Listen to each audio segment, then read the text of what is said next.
Railway में भी नहीं है महिलाएं सुरक्षित। रक्षक ही अगर भक्षक बन जाए तो सोचिए क्या होगा। जी हाँ साथियों, मैं हूं हितेश और आप देख रहे हैं द थिंक। महिलाओं के साथ में भारत में जो दुष्कर्म हो रहा है, जो उनके साथ में शोषण हो रहा है, वो देश में रुकने का नाम नहीं ले रहा है। रेलवे जो इस देश में ट्रैवलिंग का बहुत बड़ा संसाधन माना जाता है, जो आम लोगों के लिए कहीं ना कहीं वरदान साबित होता है। इस जगह से उस जगह जाने के लिए रेलवे का कम भाड़े में जो प्रवास होता है या फिर कम भाड़े में जो ट्रैवल होता है, उसमें इस देश की 90% आबादी जो है वो ट्रेनों से सफर करती, चाहे फिर वो महिलाएं हो, चाहे फिर वो स्टूडेंट हो, चाहे फिर वो देश के आम नागरिक हो। लेकिन आज रेलवे में भी महिलाएं सुरक्षित नहीं है। आपको बता दें कि उत्तर प्रदेश की एक घटना है। उत्तर प्रदेश में एक रेलवे कर्मचारी के द्वारा महिला के साथ में दुष्कर्म करने की जो घटना है वो सामने आई है। घटना लिंक एक्सप्रेस की है, जो राजघाट से अलीगढ़ जो रेलवे रूट है उस रूट के ऊपर यह घटना घटी हुई है। दरअसल हुआ ये कि 2 साल के अपने बच्चे को लेकर के चंदौली रेलवे स्टेशन से एक महिला प्रयागराज के लिए निकल पड़ती है।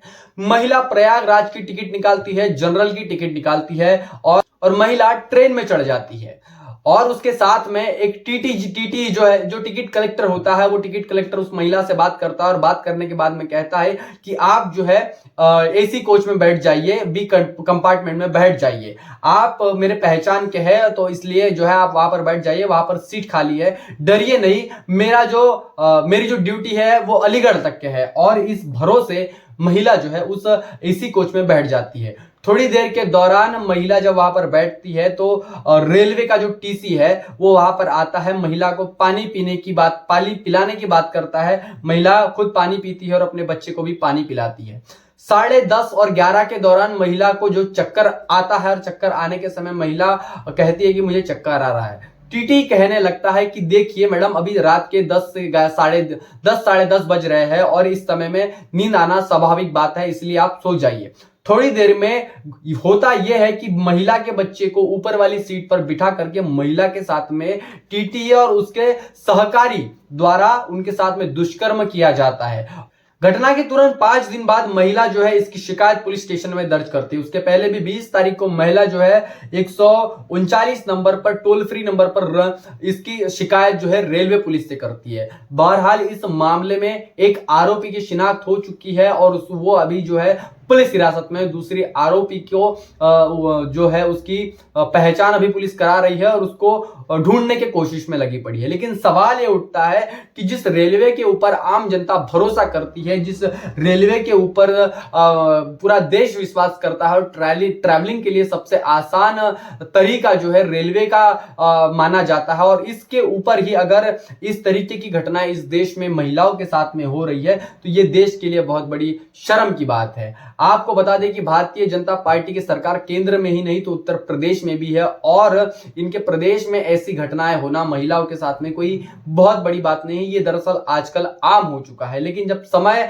के साथ साथ आपको पता चलता है कि इस देश में तमाम बलात्कारियों को जो है जाति और धर्म के नाम से देखा जाता है और उनको जो है सजा नहीं हो पाती है, और इसी दौरान जो है उनके साथ में महिलाओं को जो है कहीं ना कहीं सुरक्षा प्रदान नहीं की जाती और आरोपियों को छोड़ दिया जाता है या फिर क्लीन चिट दी जाती है। आप सोचिए इस देश में अगर वो आरोपी जो है वो हिंदू धर्म से बिलोंग करता है। मैं धर्म की बात इसलिए कर रहा हूं कि अगर वही आरोपी मुस्लिम समुदाय का रहता तो वह महिला देश की बेटी बन जाती। उसके लिए रोड से लेकर के, दिल्ली से लेकर के गली तक के इस देश में नारे लगते कि महिला को बचाओ, महिला सुरक्षित नहीं है, और तमाम तरीके का जो प्रोपोगेंडा है मनवादी मीडिया के द्वारा फैलाया जाता।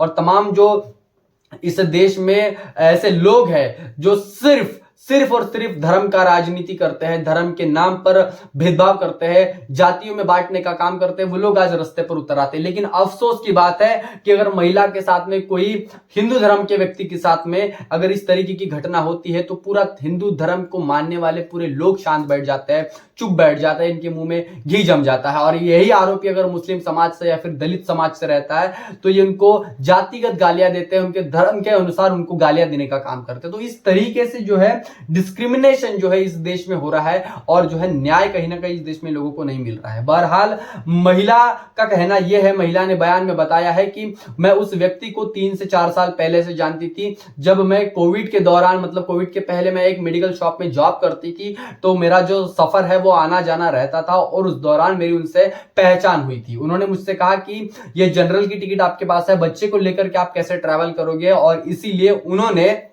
मुझे एसी कोच में जाने के लिए कहा। मैंने उनसे मना भी किया, लेकिन उन्होंने कहा कि बच्चे को लेकर के आप ट्रैवल नहीं कर सकते, इसलिए आप वहां जाके बैठ जाइए, वहां सीट खाली है। और उसके बाद में जो पूरा मामला होता है उनके साथ में, जो शोषण उनके साथ में होने का काम करता है, वो रेलवे के कर्मचारियों के द्वारा ही किया जाता है। तो सोचिए कि इस देश में महिलाएं कहीं भी सुरक्षित नहीं है, चाहे फिर वो इस देश की रेलवे हो, चाहे फिर वो इस देश के कई कॉलेज इंस्टीट्यूट में भी इस तरीके की घटना आपको देखने को मिलती है। रोड रास्ते पर महिला देर रात तक के निकल नहीं सकती। अनसिक्योरिटी की भावना जो है उनके मन में दिन ब दिन आते जा रही है। तो इस देश में क्या जो भारतीय जनता पार्टी के लोगों ने जो महिलाओं के सुरक्षा में जो नारा लगाया था कि महिलाओं के सम्मान में, और बीजेपी जो मैदान में जो नारा उन्होंने लगाया था, क्या ये नारा फेल हो गया है? क्या महिलाओं की सुरक्षा को लेकर के जिस तरीके के वादे इस देश में भारतीय जनता पार्टी के द्वारा किए गए थे, वो नारों के ऊपर भारतीय जनता पार्टी के जो कानून व्यवस्था है वो क्या फेल हो चुकी है? इन तमाम बातों को ऊपर और इस घटना के ऊपर साथियों आप क्या सोचते हैं? और इस एक रेलवे कर्मचारी के द्वारा इस ऐसी घटना को अंजाम देना इस देश में शर्मसार कर देने वाली बात है, मानवता को शर्मसार कर देने वाली बात है। और डर के चलते हुए महिला ने जो है अपनी कंप्लेंट जो है 4 से 5 दिन बाद जो है दबाव में आकर के की, क्योंकि सामान्य सी बात है कि महिला ने अपने इज्जत को देखा होगा, लेकिन फिर भी अगर उनके साथ में दुष्कर्म हुआ है तो उन आरोपियों को सजा मिलनी चाहिए, उसकी तहकीकात और जांच जो है होनी चाहिए। साथियों, आप इस बात को लेकर के क्या सोचते हैं? आपकी क्या राय है? कमेंट करके जरूर बताएं। बने रहे द थिंक के साथ, तब तक के लिए जय भीम, जय भारत। बहुजन विचारधारा को घर घर तक पहुंचाने के लिए हमारे YouTube चैनल को सब्सक्राइब करें, लाइक करें, कमेंट करें, शेयर करें और बेल आइकन की घंटी दबाना ना भूलें।